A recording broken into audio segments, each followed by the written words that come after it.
Hi, this is Rich Ventura. I'm Vice President of Business Development for NEC Display Solutions, and I want to welcome you to NEC's Google Hangout talking about the FDA Menu Labeling Requirements.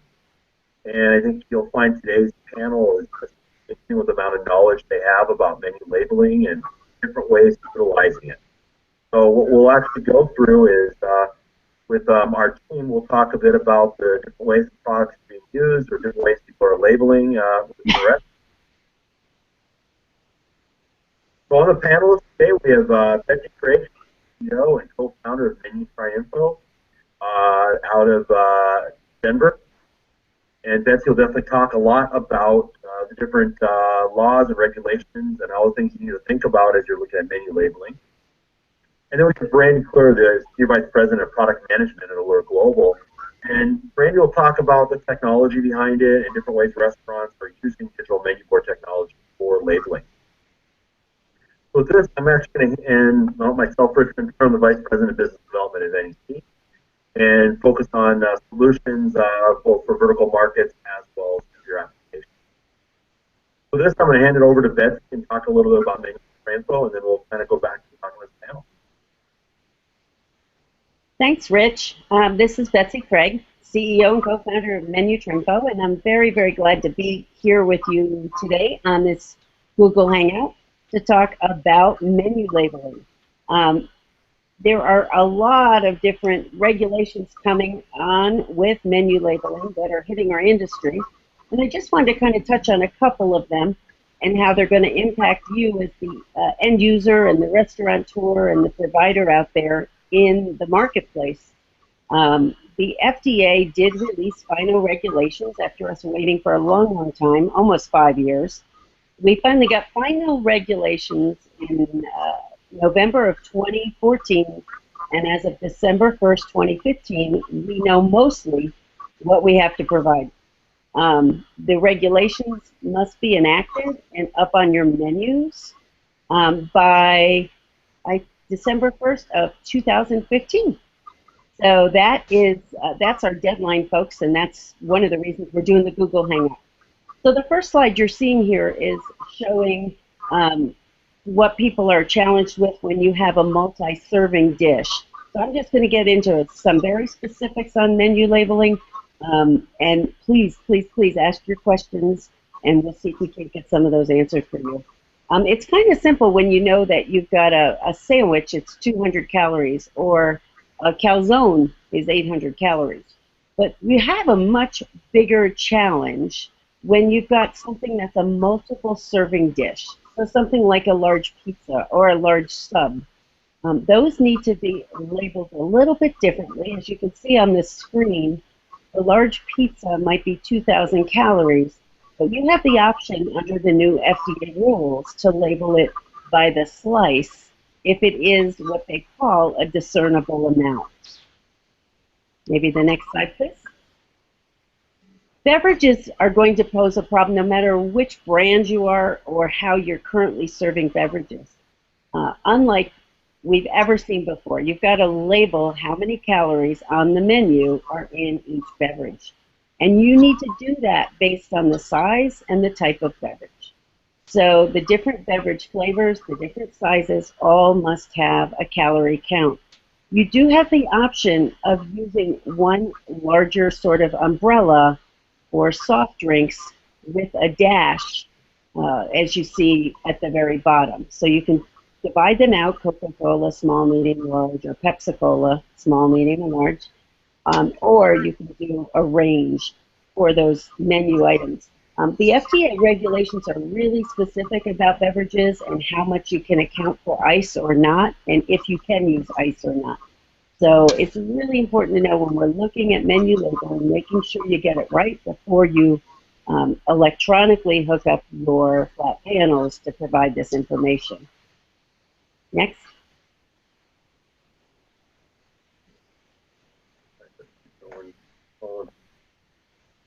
There we go. Awesome. I thought it would be interesting to talk about self-service foods. Every time we do any kind of question and answer on the new FDA menu labeling, we always get into what about hot food bars or salad bars or people can walk up and down a line and pick what toppings they want. This applies for a pizza place, a Mexican restaurant, a hot or cold buffet. A lot of different environments might have this kind of offering for the customer. And menu labeling absolutely will apply to self-service foods, and you're going to need to do it either on a sneeze guard or provide the information on a poster, something close to the box. Next. And then what we did for you at MenuTrinfo was provide a mock-up menu so you could start to see how menu labeling is going to look in the pizza industry, but then you could easily make this apply to any kind of restaurant, really. The menu labeling regulations say that you need to provide the calories on the menu any place you have a menu item and a price. They're also very particular about what size and font and color you use for providing that calorie information. As you can see up there under pizza and 4 cheese, they offer that pizza in 3 different size crusts, and then they offer the pizza in 3 different prices, obviously. The calories must match up with each one of those different sizes. But more importantly, or maybe equally important, is the calorie count is listed in the same color and the same font as the price. The FDA rules say it either needs to be same size, same font as the price, or same size, same font as the menu item. So as of December 1st, you're going to need that information on any type of menu. Flat panel displays, like we have with NEC, are fabulous and the perfect answer to display this information because things are ever changing, and being able to keep it updated on the fly the way we need to, this is like the perfect answer for menu labeling.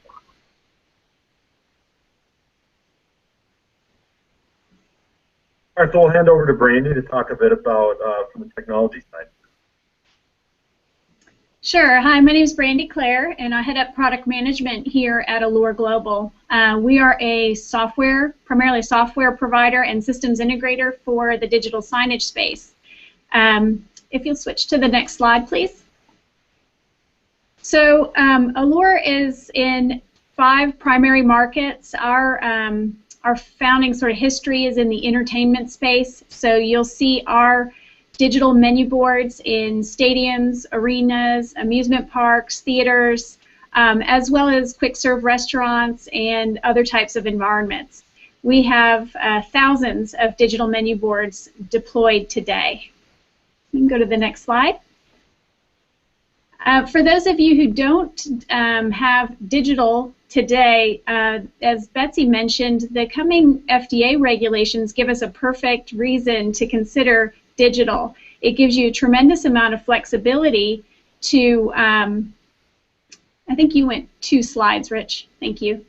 It gives you a tremendous amount of flexibility to continue to change and adapt as those FDA rules are established and continued to be interpreted.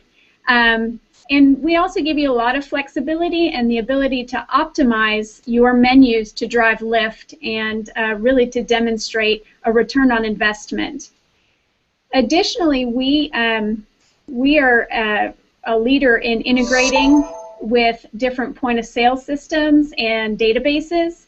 So in the future, if you've got a database which houses your calorie information, we'll be able to tie into that and automatically update your menu boards, not only for price, but also for calorie information. You can go to the next slide. With a partnership with Betsy's company, we're offering some of the services around ensuring that your menus meet the regulatory guidelines that have been set out by the FDA. And so in addition to really consulting and providing guidance around those menu boards and making sure that you're in line with the FDA regulations, Allure is also, we have an in-house creative team, and we specialize on optimizing and providing test and analytics around the menu items and the different information you're displaying on the menu boards. Next slide. We've provided two examples here of, this one's a mock-up of a customer's digital menu board.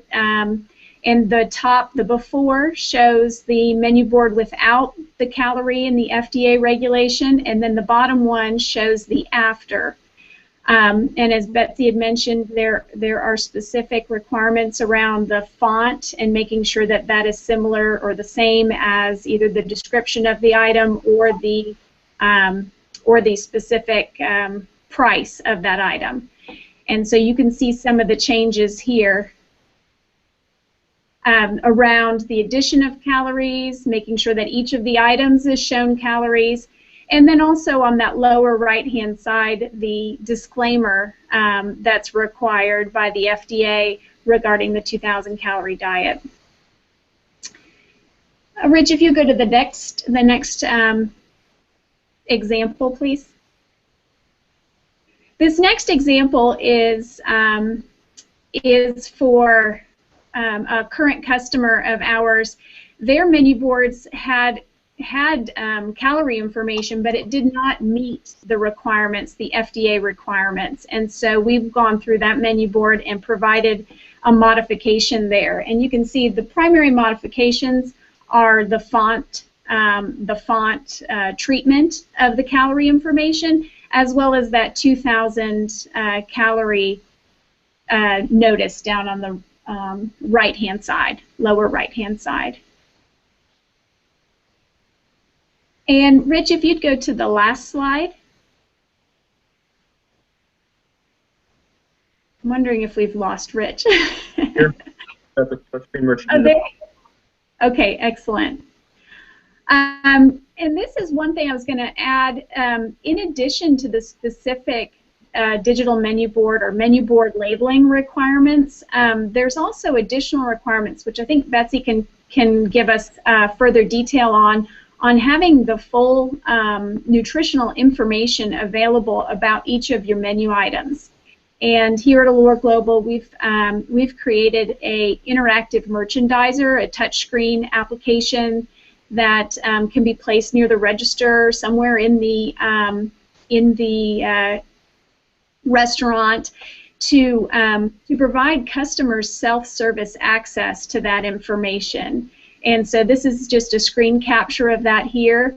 The real benefit is that you're not having to go reprint these every time something changes. You can automatically update it through the content management system and an internet connection.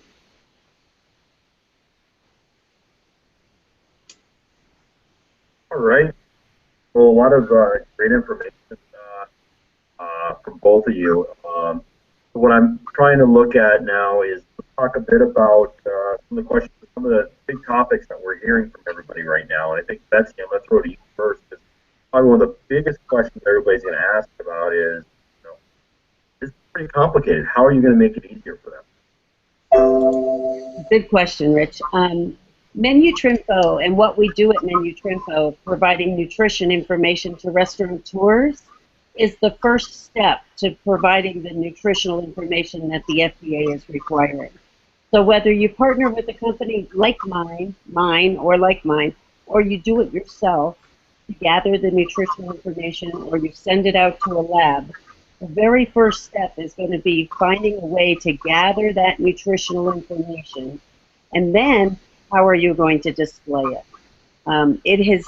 Brandi just went through the piece at the end there about the additional information available upon request. There are a lot of different nuances within the FDA ruling. Calories are going to need to be there just like a price is on an item. But then other information, disclaimers, statements, all kinds of certifications are still going to need to be there. So it's a pretty big project, I imagine. Everybody's trying to get their arms around it, and I expect by Q3 of this year, people should be well on their way with their solutions. Okay. So that's, I mean, you mentioned that people can go out there, they can send their items out, get it measured, get it tested, all that kind of stuff. and it's probably got to be a pretty heavy, costly, and labor-intensive thing for them to do. What have you seen so far, and you've seen this year? What have you seen brands doing? Well, the FDA really did specify what is acceptable to come up with those numbers. They said you can do database, you can do lab, you can do cookbooks, or any other proven USDA-approved method to come up with that information. One of the challenges is labs can get very expensive, and it is absolutely imperative that you get each and every single item tested. A database makes it a whole lot easier and pretty darn accurate. So I'm kind of seeing most people in the industry are doing almost both things to some extent. We do all database, and then we can verify with the lab. That's how we've been in practice and what we've been doing for 5 years, using the USDA database as our base to go forward to provide the information for the people. Okay, great. So, Brandi, we've got on one side, we've got Betsy out there going and helping customers or restaurants measure and get that information. What does a company like Allure Global do then take that information and make sure it's showing on their menu boards and they're getting that correct data out there? Sure. Yeah, I think the biggest benefit that Allure and digital signage specifically provides from a FDA compliance perspective is we ensure that that information is up to date. So so we can make sure that at the click of a mouse, if you will, that the latest information about the latest calorie information about your menu items is up to date on that board. As I said, there's other benefits of using digital, but when it comes to the FDA regulations, that's really the biggest one. Okay, so Brandi, I think one of the biggest concerns that everyone has, a lot of these brands have had their menu boards designed a certain way for many years. So now we have to change. We've got to add, the labeling. We talked earlier about the 2,000 calories. We've got to add caloric information and everything like that. What are some things that you use as I won't say a best case, but things to maybe think about if your brand is looking at going digital to make sure they're showing all that information and still making their look and feel of their brand? Yeah, the statement we like to use around here is menu creation is not a democracy. So you don't have to treat every menu item equally. So there's really an opportunity here to maybe you present certain items on your boards and other items they're only by request. Or what we've seen with a number of these, and you can see it in at least one of those examples, the menu board gets extremely cluttered when you start adding the FDA statement as well as calories on it. So you're going to have to make some smart choices about what you leave off of your menu boards. Okay, great. So Betsy, we talked a bit about standard restaurants, and we talked a bit about places, like sandwich places, and even buffets. What about catering services? How are they going to be handled by this? Catering services are held to the same standard as the restaurant. So if you have a catering menu, be it a paper copy of a menu or a menu up on the wall, doesn't matter how the menu comes, could actually even be a menu on your website. The FDA rule says any place you advertise a menu item with a price, so the name of an item with a price, you must provide calorie information right there with the price, and then have additional nutritional information upon request. It all kind of gets wrapped in under the exact same umbrella. Think in terms of a grocery store. Every place you walk in a grocery store, when you pick up a product, there's a nutrition label on it. Same idea. So what if a brand is advertising in their window, maybe a sandwich, but they're not showing a price, saying it's the big Italian sandwich or whatever it is, or are they still following the same rules and regulations? Technically, under what the FDA has said most recently, if it just has maybe a picture of a sandwich and it says today's special, and it doesn't say $4.99, you don't need the calories there. However, it's very smart to always list the calories and side on the side of, you know, CYA versus just not covering yourself in case somebody comes along and says you need to provide the calories. As we're kind of getting all the details worked out with the FDA rules, we are absolutely telling all the different brands we work with to side on the side of caution and provide the information wherever possible. The other thing, too, if I could just piggyback for a second on something Brandi said a few minutes ago, digital signage, and I'm a nutrition gal. We do nutrition for hundreds of companies across the country. But I will tell you, digital signage and the way she was showing that we can update nutritionals is a game changer. Because if you simply, as an operator, change one ingredient, that can have a nutritional waterfall down through 25 different menu items. So it's really important to have it dialed in to make sure you know how you're going to not only display that information the first time, but keep it current. Okay, great. So, Brandi, I've got, imagine I've got a location that maybe has, 25, 30 locations all over the place.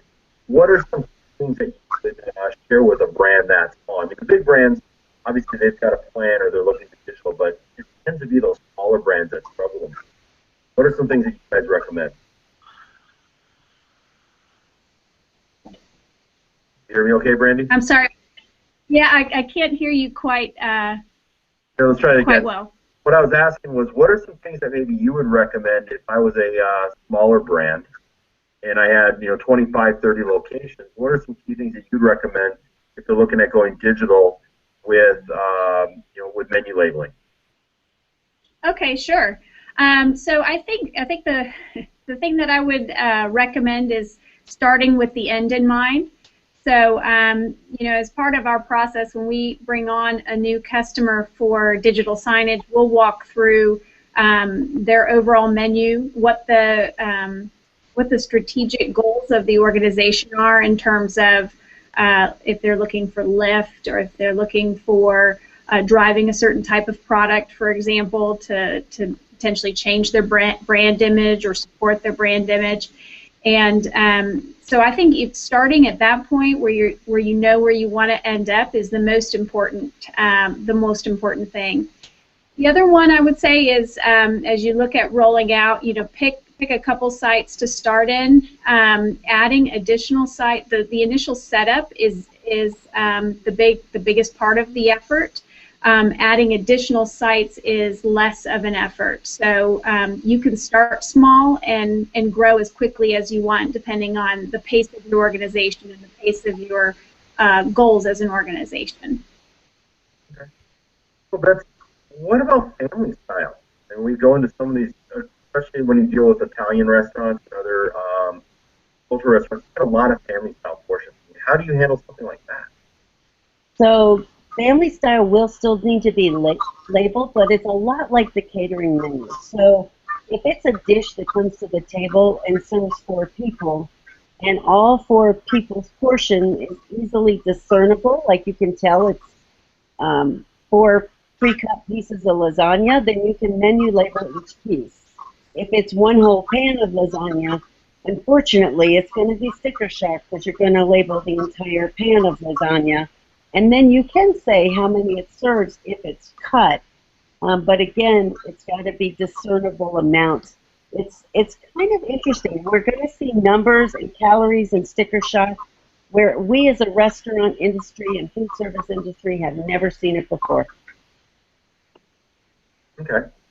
So actually, for both of you guys, I want to throw this out there. With these new labeling acts, do you think we're going to see more fluctuation in actual cost for the consumer if they're having to follow a lot of these rules? Are you going to see fluctuations of actual cost of food and products being sold to the consumers themselves?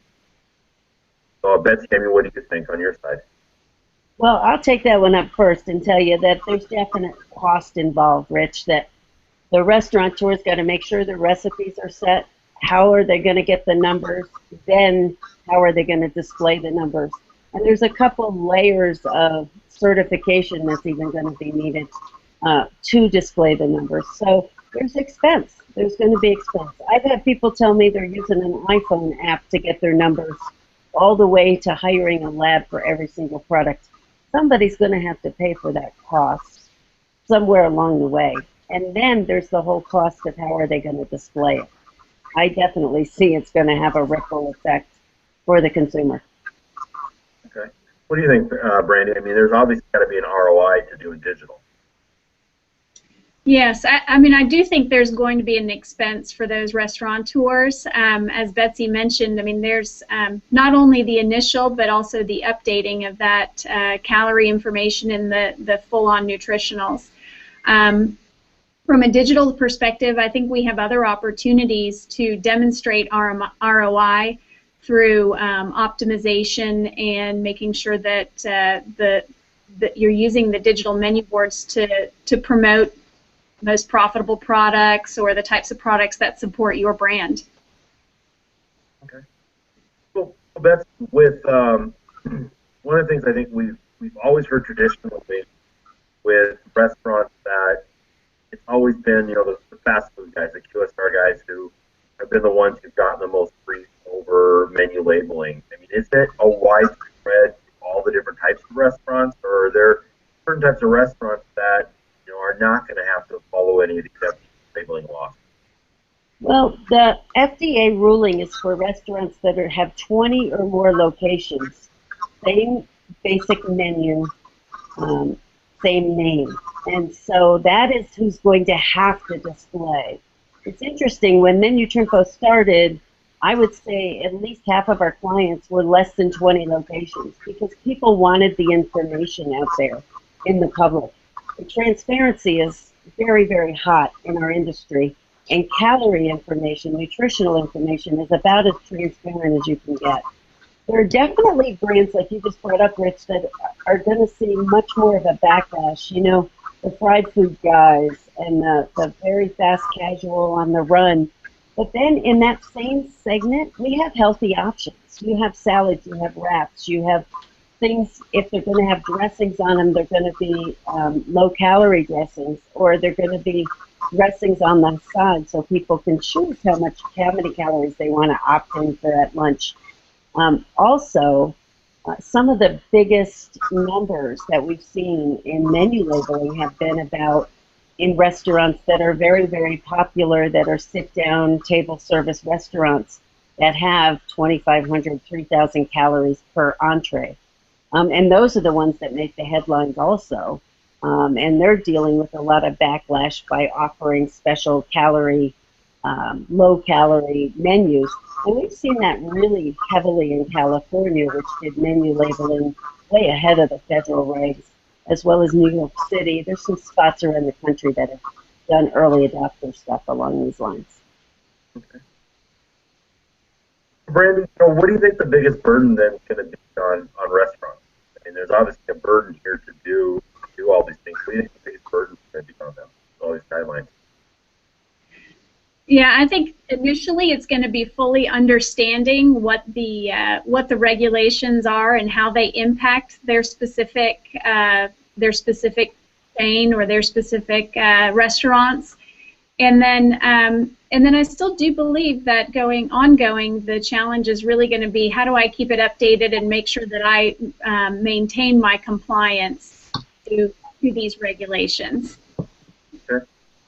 So that's one of the biggest problems that I've always seen and heard is a lot of restaurant brands like to have their core menu items, but then they always have regional items. Mm-hmm. And, how do you manage, or how is the company going to manage when they have regional selections, when they have labeling? So there's two different pieces to that we're seeing in the menu labeling space. The first piece is the regional, like you're describing. You're in the Chesapeake Bay, Mid-Atlantic region, and you got to have something with Old Bay. There's no way to get around it.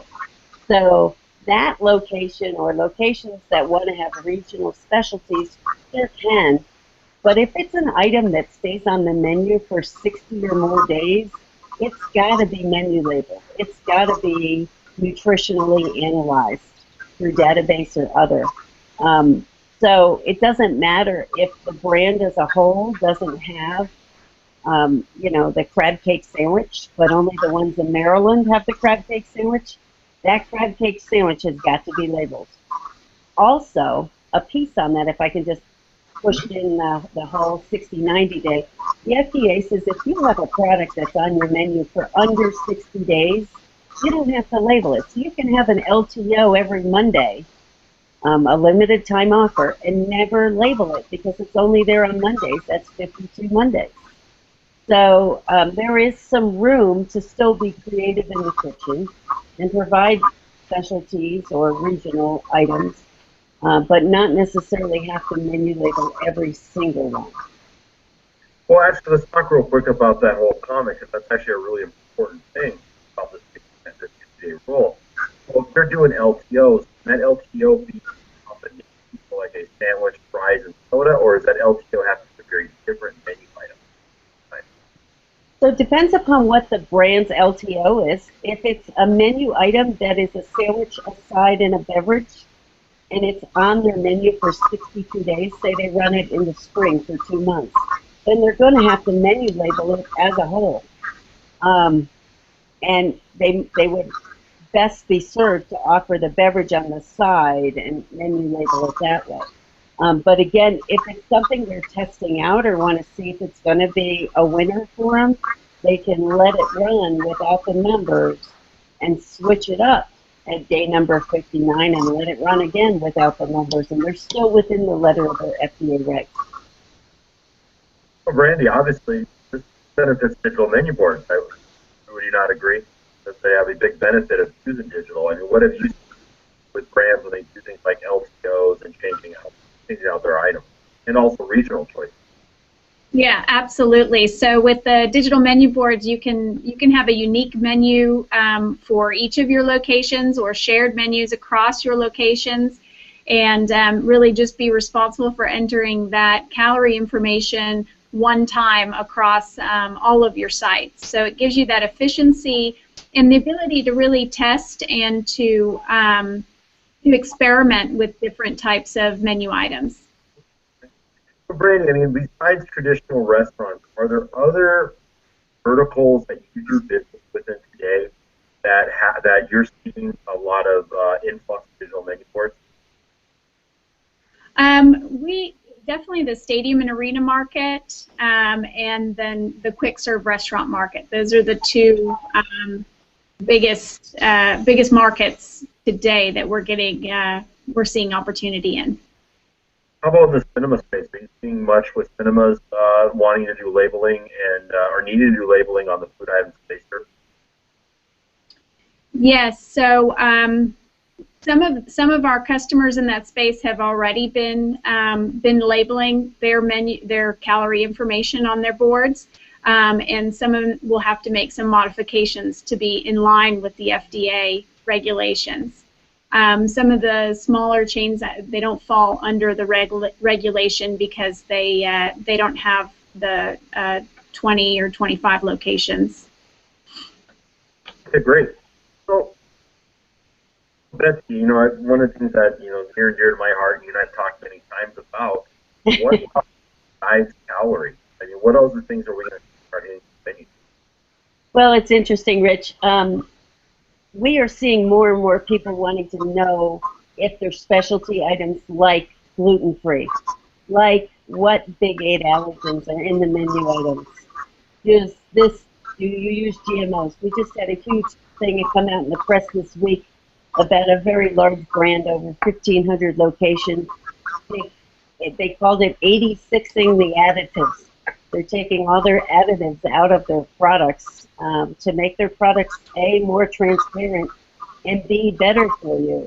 It's so amazing to watch the ripple effect of what the country's doing to fight obesity, to have better health. Diabetes is through the roof. Kids' food allergies are crazy. Menu labeling is kind of being put in a position to be the start to healthy up and provide more transparency across the board, whether it's super fast casual in a white bag or a white tablecloth. They want to know what they're eating. Okay. So Brandi, earlier when you were showing your presentation, you talked about it like almost like a little interactive kiosk or interactive screen at ordering. What about use of interactive self-ordering systems? Have you guys seen an influx of that in the restaurant space, and how have you handled dealing with communicating about calories and menu information in that environment? Yes, so I would say that touch and touchscreen and self-service are extremely popular topics right now. We've seen an influx for sure on the request for self-ordering, tabletop ordering, and that sort of thing, and those systems are integrating those with either your CMS for your digital menu boards, or separately integrating those with the calorie database. They do also have to have the calorie information on them. But I would add the kiosk application that I showed. That is really a great way to give customers the ability to go and dig in and get the information that they are looking for about your products. And we can also run analytics on that to understand where are people going, where are they looking on the interactive kiosk in order to determine what are people most interested in. If you're a burger joint, people want to know what's in the burger versus what's in the dessert items and that sort of thing. So give you, as a restaurateur, information about what sort of things your customers are looking for, and so you can modify and adapt those interactive applications to be more suited for those customers. Okay. So Betsy, is this the U.S. only thing, or are we in other parts of the world also looking at calorie labeling? So from the calorie labeling standpoint, it's U.S. There's no two ways about that. We're the leader as far as that goes. In Europe, they are way in front of us as far as labeling allergens. So even if you're driving to get gas and grab a slice of pizza at a C-store or Quick Mart in Italy, if it contains one of the top 14 allergens in Europe, it's got to be labeled there, but not the calories. Here, same scenario, gas and go, grab a slice of pizza. You've got to provide the calories, not the allergens. Okay, great. We obviously the U.S. is kind of obviously there are obesity issues and everything else that's going on. It's been such a heavy focus, but I mean, Betsy, how long have we been talking? As a country, how long have we been talking about this calorie labeling? It's a great question, Rich. We started in 2002. There was a watchdog organization in D.C. that really wanted to start providing calories and getting the information. And through the years, through that decade actually, 2002 to 2010, there were certain parts of the country that started to adopt menu labeling. But by March of 2010, when President Obama signed Obamacare in, there was a section in there that was all about federal mandated menu labeling. And the whole idea was to make it so that menu labeling laws in California are the same as Washington State, Washington, D.C., and Philadelphia. It's really kind of evening the playing field for everybody playing by the same yardstick. Okay. So, Brandi, with what you guys have done from Allure, and you guys have a great job working with a lot of different companies in different markets and different types of restaurants, what are some things you've seen, or examples you've seen of it being done right or being done successfully with the labeling? That's a good question. So as we look at our current customers and which of those are in compliance and which are still out of compliance, I would say the biggest challenge is going to be around putting that 2,000 calorie diet disclaimer on that menu board and having it be in a font that's the same size as your pricing or your items. And that takes up a fair bit of space on the board. So I think that's one area where I'm not sure that we have any customers today who are fully compliant with the FDA guidelines because of that specific item. We do have a number of customers who are showing the calorie information on the menu board today, And I think the thing that they've done right is they've spent some time really thinking about the items that they want to display, and then also about the treatment and the size of the fonts, because as Betsy mentioned, you've got to have it the same size as the either the price or the item name, and so really spending some time and making sure that that is readable from a from 20 feet out or wherever your cash registers are or wherever that line ends.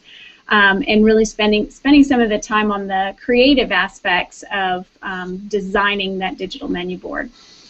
The other piece I'll say is taking the opportunity with digital to test different items and to test different menu board styles, if you will, or we would call them templates here, to see where you can drive the most lift. So obviously menu board's a lot of information that we're trying to communicate, but in the end, as a restaurateur or as an operator, you're going to want to try to maximize your return on utilizing digital menu boards. So anything you can do from a visual appeal, using video, using interruptive marketing, and that sort of thing, those have demonstrated lift in terms of customer baskets, if you will. So they purchase more high volume items depending on how you really advertise your products.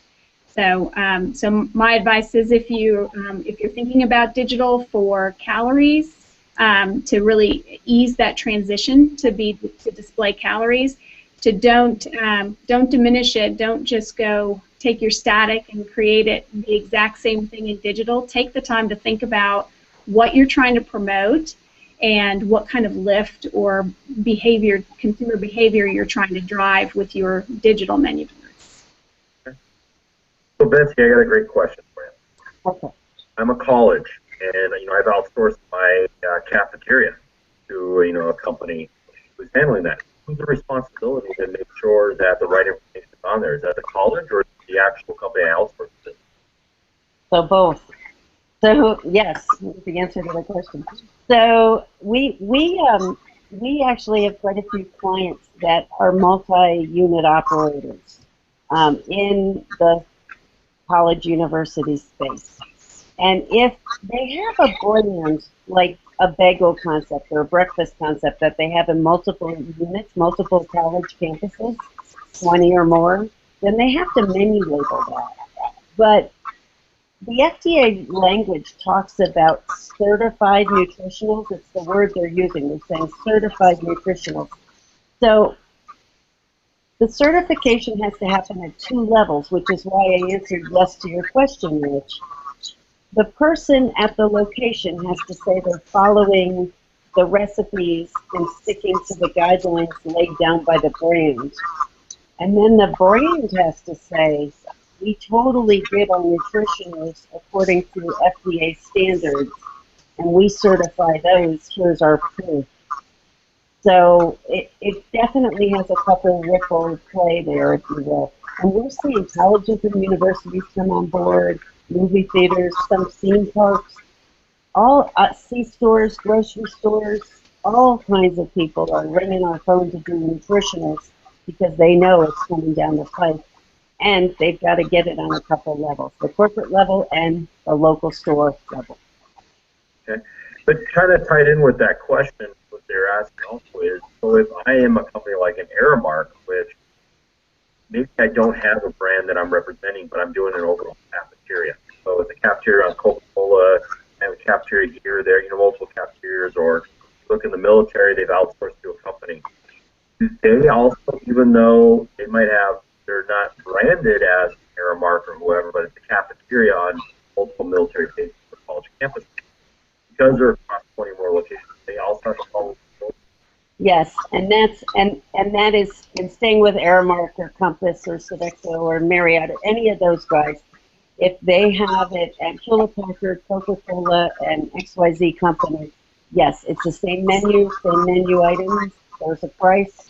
They gotta label it. Brand in an environment like that, where's digital menu board? How does that really benefit brands? So benefit a brand like an Airmark or somebody like that? Exactly. Sure. It would give them the ability to really standardize across campuses. So if you've got similar menu items across campuses, you could identify that as a single product and then have different incarnations of those menu boards in different campuses depending on whatever you might want to do from a creative perspective. But it really gives you the efficiency of really the one place to keep that information to be deployed from our content management system, to deploy that throughout the whole network of digital menu boards across multiple campuses.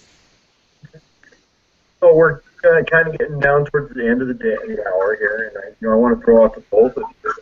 So Betsy, what are some things you want to remind people when they're thinking about this? It's going to be a pretty stressful year for a lot of these restaurants and these operators. Like, what are some key things you want to remind them about as they're working their plan? Well, the very first thing would be to breathe deep, because everybody's doing the exact same thing right now. All restaurant brands are looking at this to see how recent it was they did nutritionals, if they have some. And if they don't, they're looking to see where the recipes are, how to gather those recipes up and take them out to the right person or company or lab to do the nutritionals. We have a tagline around here. We talk about flipping the fear. People are really nervous about what they're undertaking. And maybe it's because we do so many brands. We're not nervous about getting the information, but we just want to help brands do it right. We've been getting on planes and going seeing people and consulting and doing all kinds of stuff. So go get some help. I mean, money spent on the front side to get a consultant or get some help from a local registered dietitian or somebody, it's really, really well spent, because then you're sort of having a partner to help you walk down the path. And I'm not saying MenuTrinfo is the answer to everybody. We're not that huge that we could take that influx. There are a lot of people that can help you. So that would be sort of my words of advice. Get your recipes, find your nutritionals, and go at it with purpose. We still have time. You still can do a timeline. How about you, Brandi? What are some things maybe it's first to share with everybody? I think my one piece of advice would be to start soon. I think December is much quicker. It's going to be here before we know it, and so I would advise to get started as sooner rather than later. And then if you do, whether you're static or digital, and if you do decide to go digital, really to think beyond just taking those static boards and reproducing them in a digital way, and think about, what sort of additional benefits you can get from utilizing digital. Well, we're going to close out for the rest of the day. I want to definitely thank Brandi for spending time, and thank all of you for this. NEC does a lot of these Hangouts, technology, features, and vertical markets. So continue to watch our page for what to offer.